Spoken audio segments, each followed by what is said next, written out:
যখনই বিপদে পড়ে যাবেন ঘাবড়াবেন না, বরং এই তিনটি দোয়া বেশি বেশি পাঠ করুন। ইনশাআল্লাহ আল্লাহ রব্বুল আলামিন আপনাকে কঠিন বিপদ থেকে, ভয়ঙ্কর মুসিবত থেকে হেফাজত করবেন।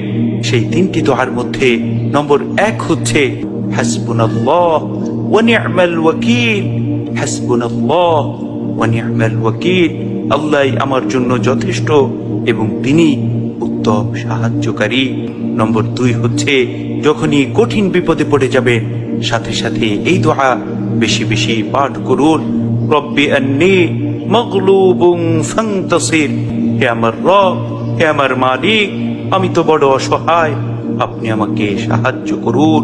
নম্বর 3 হচ্ছে যখন আপনার জীবন ভয়ঙ্কর মুসিবতের মধ্যে পড়ে যাবে, দেরি না করে সাথে সাথে এই দোয়া বেশি বেশি পাঠ করুন। রব্বি আন্নী মাসসানি